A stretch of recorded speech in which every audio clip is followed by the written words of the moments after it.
Buenas noches a todos. El conversatorio La importancia de la enseñanza de las ciencias en las escuelas es llevado a cabo por un grupo de docentes de formación de la carrera de profesorado de educación secundaria en biología del Instituto de Formación Docente número 3 de la ciudad de Fernández. Estamos en el edificio de la Escuela Piloto número 1 Máximo Saba Victoria, de la Escuela Asociada. Reconocemos que es fundamental como docentes hacer habitual y propio el ejercicio de conversar sobre visiones, experiencias, argumentando en un ámbito de libre intercambio de ideas y en esta oportunidad específicamente sobre la temática en común antes mencionada. Reconocemos el conversatorio como una herramienta pedagógica rica en formación, tanto personal y como comunidad educativa. Ceferian 2009 plantea que la ciencia en la escuela es un conocimiento que se construye a partir del conocimiento cotidiano, en donde de manera gradual se van incorporando términos vinculados al conocimiento científico. Para superar lo complejo y lograr la educación que queremos, debemos basarnos en un desarrollo educativo que satisfaga las necesidades del presente sin poner en peligro la capacidad de las generaciones futuras para atender sus propias necesidades. Carabajal 2021. Como docentes en formación de la carrera de profesorado de educación secundaria de biología del número 3, desde la Unidad Multidisciplinar de Residencia y Sistematización de Experiencias, como parte de la finalización de las prácticas de trayectorias propias en las que se lleva a cabo el presente conversatorio. Desde este punto, como enriquecimiento profesional, conjuntamente reconociendo la importancia de tratar la importancia de la enseñanza de las ciencias en las escuelas.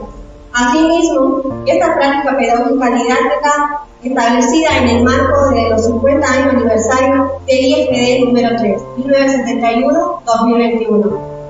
Así tenemos el agrado de contar con la presencia de autoridades de la Escuela Piloto número 1 Máximo Saba Victoria, rectora Andrea Sánchez, vicerrector profesor José Gómez,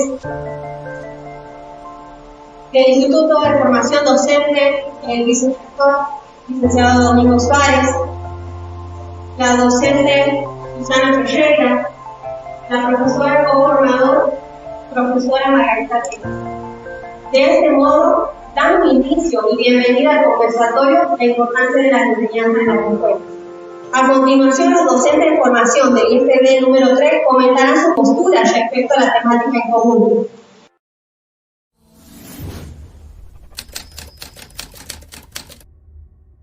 Buenas tardes. Nuestra temática de hoy es sobre el tropismo que realizan las plantas. Para nosotros es importante que sea enseñado como ciencia para que los alumnos puedan comprender y entender el proceso que realizan las plantas, no solamente la que ellos observan en los libros, en las imágenes, sino también las que ellos mismos tienen en sus jardines. El tropismo es un fenómeno biológico que surge a partir de un determinado estímulo. Hay varios tipos de tropismo. En este caso, por ejemplo, tenemos el fototropismo, que es un fenómeno que surge a partir de un estímulo. Por ejemplo, tenemos la planta, que va a ser ejemplo de este tipo de tropismo, el cual puede ser positivo o negativo. Si es positivo, la planta va a crecer en dirección al estímulo. En este caso, el estímulo es el sol, es decir, la planta crece en dirección al sol. Si es negativo, la planta va a alejarse del estímulo, va a crecer en sentido contrario, alejándose de la luz del sol. Ahora, si se produce un geotropismo, va a producirse un desplazamiento en dirección a la gravedad, que puede ser negativo y positivo, en la cual van a intervenir determinadas estructuras de la planta. Si es positivo, va a intervenir la raíz, que va a crecer en la misma dirección de la gravedad, es decir, hacia el centro de la Tierra. Ahora, si es negativo, va a crecer en sentido contrario y va a intervenir el tallo, es decir, que va a crecer hacia arriba. Dentro de los tipos de tropismo tenemos también el tigmotropismo y el hidrotropismo, dentro de los cuales el tigmotropismo hace referencia a la respuesta direccional o movimiento de la planta al hacer contacto físico con un objeto sólido. Es el caso de la planta de la uva o también de las enredaderas. Estas presentan unas estructuras que al entrar en contacto se van a adherir, se van a hallar, y una vez adheridas a ese objeto sólido, el crecimiento va a ser en esa dirección. En cambio, en el hidrotropismo, el estímulo es la humedad, en donde las raíces de las plantas se van a dirigir, van a crecer, digamos, en busca del agua. Es el caso de la planta de ficus, que en las grandes ciudades ha llegado incluso a levantar el pavimento con tal de lograr alcanzar ese lugar buscado. Es fundamental acceder a esos conocimientos porque nos permite explorar y también entender el potencial de la naturaleza sin dañarla. Es muy importante motivar a ese alumno a explorar el mundo que nos rodea, porque eso va a lograr el desarrollo de esas habilidades cognitivas que le va a permitir facilitar conocer el significado de las cosas y también de adquirir esas habilidades para formular preguntas. En sí, esa es la importancia de enseñar las ciencias para lograr ese desarrollo de las capacidades de cada alumno.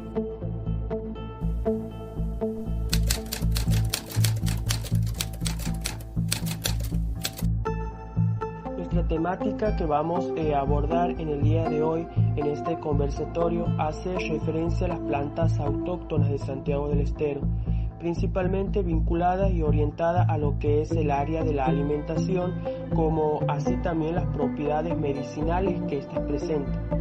Cuando nosotros hemos elegido esta temática, lo hemos hecho básicamente porque consideramos que en Santiago del Estero existe un desconocimiento en cuanto a estos temas. Cuando nos referimos a esto y hablando un poco, indagando, decíamos por ejemplo que en la parte rural estos tipos de alimentos que vamos a presentar a continuación e incluso las distintas propiedades medicinales que muchos de estos vegetales presentan son conocidos e inculcados de padres a hijos por generación. Pero en el caso, por ejemplo, que las sociedades se van urbanizando, se va perdiendo en muchos casos la biodiversidad vegetal y también se va perdiendo la cultura, generando un desconocimiento en la misma sociedad. Entonces, para esto hemos enfocado lo que son las plantas autóctonas desde el sentido de la alimentación, como así también desde las propiedades medicinales. Y ahora, a continuación, mis compañeras se van a referir a estos dos enfoques. Vamos a ver propiedades especializadas en parte medicinal, vamos a ver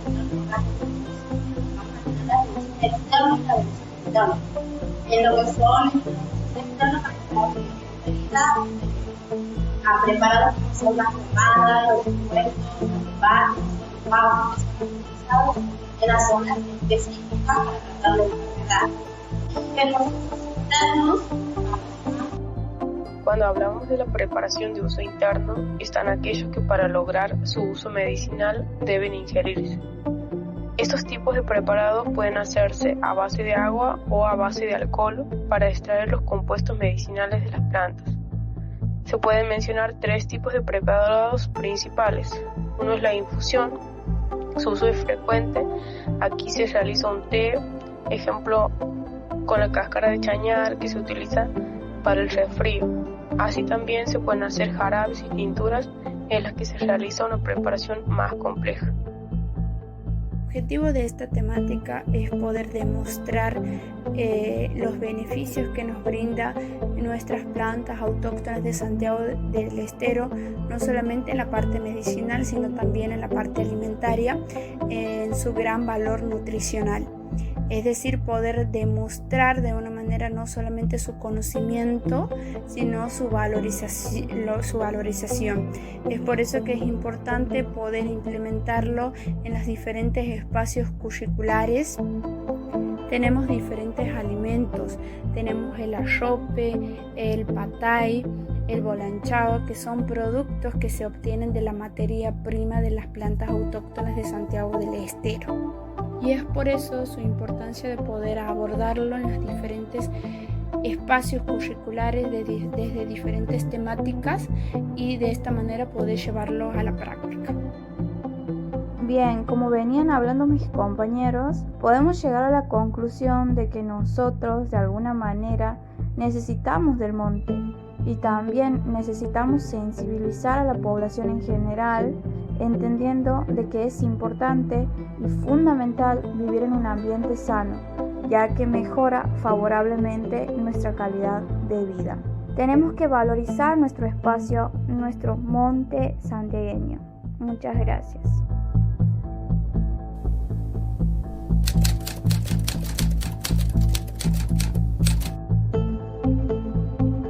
Buenas tardes. Nuestra temática del día de hoy es sobre la explotación en la biodiversidad animal.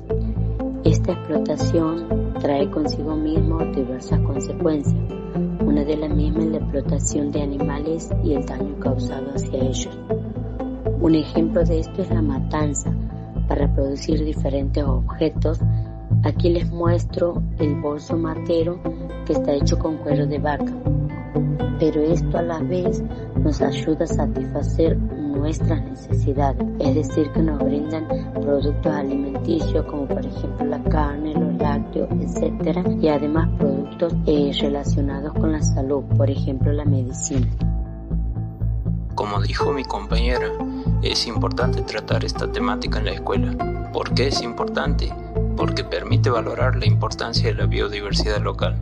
Si bien se llevan a cabo estas actividades, como dijo mi compañera, como la ganadería, esto provoca un incremento en la emisión de gas metano en el ambiente. Esto permite, como dije, valorar y que nuestros alumnos valoren la importancia de la biodiversidad y que a futuro sean partícipes y creadores de procesos sustentables. Muchas gracias.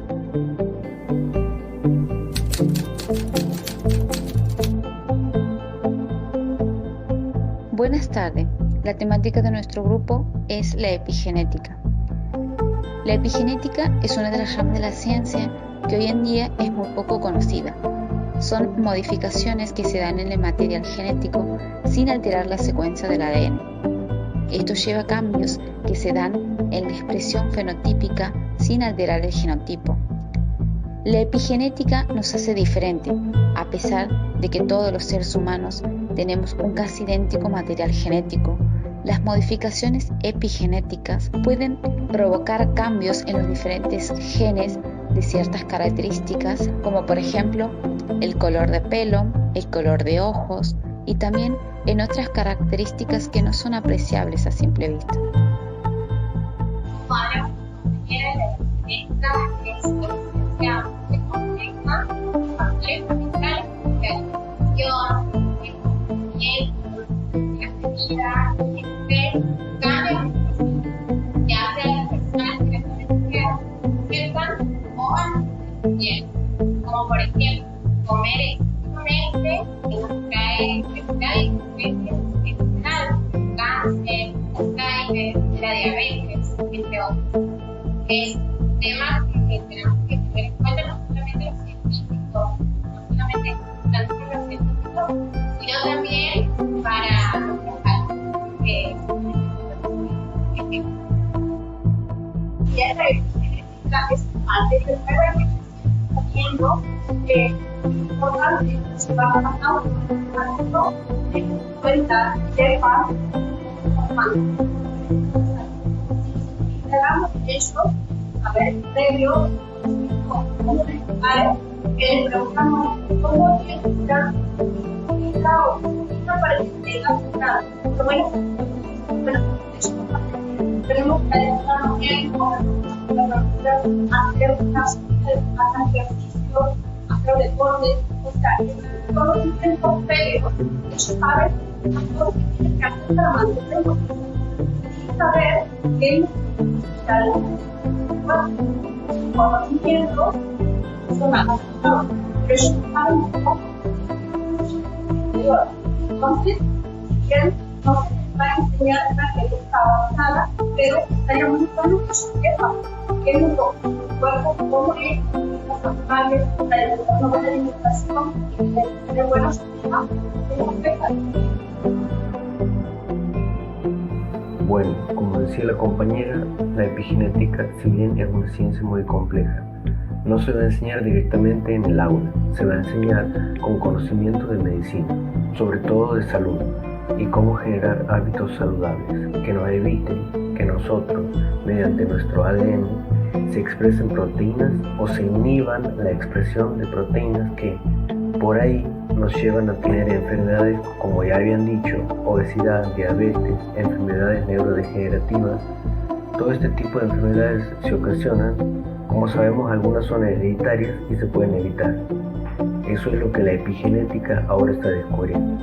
De a poco, cuáles serían las sustancias que regulan la expresión de estas proteínas que desencadenan en enfermedades. Y bueno, eso es todo. Muchas gracias.